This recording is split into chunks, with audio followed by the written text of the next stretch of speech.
श्री जगत सिंह जी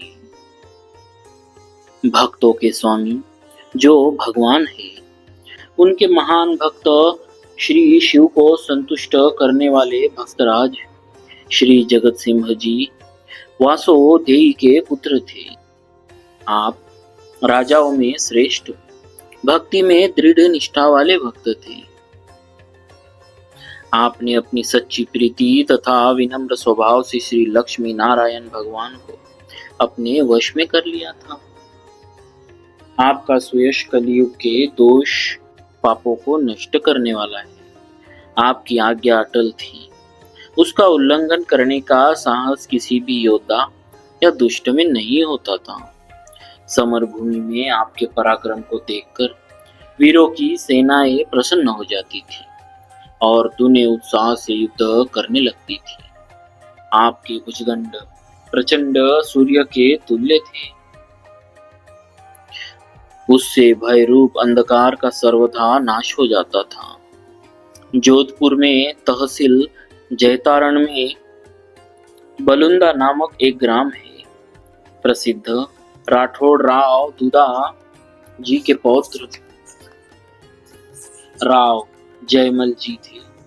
महाराणा प्रताप ने चित्तौड़ का किला इन्हीं के सुपुर्द कर दिया था। इन राव जयमल जी के भाई राव चांदा जी ने बलुंदा ग्राम बसाया था और इसी को अपनी स्वतंत्र रियासत बनाई थी। इनके पुत्र राव रामदास जी हुए और इन्हीं रामदास जी के पुत्र थे भक्त राव श्री जगत सिंह जी। भक्त राव श्री जगत सिंह जी जोधपुर के प्रथम राजा महाराजा जसवंत सिंह जी को अपना पूर्वज मानते थे। जगत सिंह जी परम वैष्णव भक्त थे। ये राजसी ठाट छोड़कर सदा साधु वृत्ति से रहा करते थे। सदैव भगवान श्री श्याम जी बालुंदा में गढ़ के अंदर श्री मंदिर के ठाकुर जी की सेवा में रहते। स्वयं अपने सिर पर उठाकर तालाब या बावली से सेवा के लिए जल का कलशा लाते। मेवाड़ में श्री रूप चतुर्भुज भगवान का मंदिर इन्होंने ही बनवाया था और उसकी सेवा पूजा के लिए तिबड़ी नामक एक गांव अपने पट्टे में से अर्पण किया था, जो अब तक है।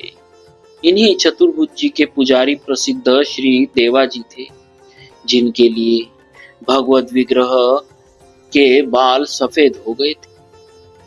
भक्तवर राजा श्री जगत सिंह जी श्री लक्ष्मी नारायण भगवान की सेवा में पूर्ण रूप से तत्पर रहते। उन्होंने प्रतिज्ञा कर डाली थी कि भगवान का डोला सदा अपने साथ रखूंगा। तदनुसार डोला आपके साथ ही रहता। जब आप युद्ध करने के लिए लड़ाई के मैदान में जाते तो आप आगे रहते और डोला पीछे रहता। इसके अतिरिक्त जब आप किसी यात्रा में जाते तो आगे आगे भगवान का डोला रहता और सेवक की तरह आप पीछे पीछे चलते। आपके हृदय में श्री ठाकुर जी की सेवा का ऐसा उत्साह था कि सेवा के लिए नित्य जल भरकर घड़े को अपने सिर पर रख कर लाते। आपकी इस प्रतिज्ञा को सुनकर जयसिंह और जसवंत सिंह को बड़ी प्रसन्नता हुई। एक बार दिल्ली में सभी राजा लोग इकट्ठे हुए। वहां श्री यमुना जल का घड़ा गाजे बाजे सहित सिर पर रखकर लाते हुए श्री जगत सिंह को जयसिंह और जसवंत सिंह ने देखा तो धरती पर लेट कर प्रणाम, फिर विनती करते हुए कहा, वस्तुतः आपका शरीर धारण करना ही सफल है, क्योंकि आपने शरीर से सेवा करके भगवत प्रेम को प्राप्त कर लिया। इस प्रकार इनकी प्रशंसा करते करते दोनों ही भगवत प्रेम के प्रसंग में डूब गए। राजा जगत सिंह ने जय सिंह से कहा, मुझ में भगवत प्रेम कहाँ है? सच्चा प्रेम तो आपकी बहन दीप कुंवर जी में है। उसके प्रेम की गंध को भी मैं नहीं पा सकता हूँ। वे तो वात्सल्य प्रेम रस की खान है। मैं तो थोड़ी बहुत भगवान की सेवा कर पाता हूँ। यह सुनकर जय सिंह जी को बड़ा सुख हुआ। कुछ समय से किसी कारणवश ये अपनी बहन श्री दीप कुंवरी से नाराज रहते थे। अब श्री जगत सिंह जी से उनके प्रेम का परिचय पाकर जय सिंह जी ने उस नाराजगी को अपने हृदय से निकाल दिया। बहन के जो गांव छीन लिए थे वे फिर से दे दिए और स्वयं हरि का ध्यान करने लगे। मंत्री को लिखित आदेश दिया कि बहन जी जैसे तैसे संत भगवंत की सेवा करना चाहे वैसे वैसे उन्हें करने देना। इनकी कृपा से अब मैं भी दिन रात भक्त भगवत गुणों का गान करता हूँ। राव जगत सिंह का नित्य भगवत चरणामृत लेने का नियम था। एक दिन की बात है, जनानी ढ्योड़ी से एक मेहतारिणी हांडी में राबड़ी लिए आ रही थी। इन्होंने मेहतारिणी को पहचाना नहीं। पूछा, भाई तुम्हारी हांडी में क्या है? उस दिन कुछ पाहुने अतिथि संत आए हुए थे। उनमें से एक ने दिल लगी में कह दिया, इसकी हांडी में चरणामृत है। इस पर राव जी चरणामृत लेने के लिए बड़े आदर के साथ मेहतारिणी से आग्रह करने लगे।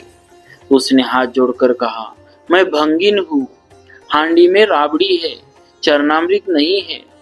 पर ये कहते ही रहे, भाई इसमें चरणामृत है, तो मुझे पिलाती क्यों नहीं? आखिर राव जी ने हांडी का मुंह खुलवाया। देखा तो भगवान का चरणोदक भरा है, उस पर पवित्र तुलसी दल तैर रहा। तब तो उन पाहुनों को बड़ी लज्जा हुई। उन्होंने अपना अपराध माना और वे क्षमा प्रार्थना करने लगे। राव जगत सिंह जी प्रसिद्ध मेड़तनी भक्तिमती मीराबाई जी के भतीजे लगते थे और उन्हीं के उपदेश से इनमें भक्ति के दृढ़ संस्कार पड़े थे। एक बार जब राव जगत सिंह जी जोधपुर अपनी हवेली में विराजते थे, लगातार 7 दिनों तक वर्षा होती रही। सूर्य भगवान के दर्शन दुर्लभ हो गए। जोधपुर में से बहुत से नर नारी थे जो सूर्य के दर्शन करने पर भोजन करते थे। घनघोर घटाओं में जब सूर्य भगवान के शीघ्र उदय होने की आशा नहीं रही, तब शहर के लोगों ने महाराजा जोधपुर से प्रार्थना की कि आप भी हमारे सूर्य हैं, आप हाथी पर सवार होकर सबको दर्शन दे दे ताकि सब लोग भोजन कर सके। जोधपुर नरेश स्वयं व्रत के पक्के थे। उन्होंने कहा कि और लोग तो मेरे दर्शन करके भोजन कर लेंगे, परंतु मैं किसके दर्शन करके भोजन करूंगा। अंत में उन्होंने निश्चय किया कि मैं भक्तराज राव जगत सिंह जी के दर्शन करूंगा। जोधपुर नरेश हाथी पर सवार होकर नगर में निकले। उधर जब राव साहब को पता लगा तब उन्हें संकोच हुआ। वे उस समय भगवान श्री श्याम जी की सेवा में थे। उन्होंने कातर प्रार्थना की और महाराज जोधपुर की सवारी बाजार तक आते आते बादलों को चीर कर भगवान भास्कर प्रकट हो गए। सबने सूर्य दर्शन करके अपने को कृतार्थ माना। जोधपुर नरेश भी दर्शन करके वापस लौट गए। राव जगत सिंह की प्रार्थना का यह फल देखकर सब लोग चकित रह गए। इन्होंने अपने यहाँ पशुवध सर्वथा बंद करा दिया था, जो बंदी अब तक चालू है। भगवान श्री श्याम जी के सामने कीर्तन करते हुए इन्होंने शरीर छोड़कर परम धाम में प्रयाण किया था। भक्तों, ऐसा भक्तिमय, त्यागमय और चमत्कारिक जीवन रहा भक्तराज श्री जगत सिंह जी महाराज का। बोलिए भक्तराज श्री जगत सिंह जी महाराज की जय। भक्तवत्सल भगवान की जय।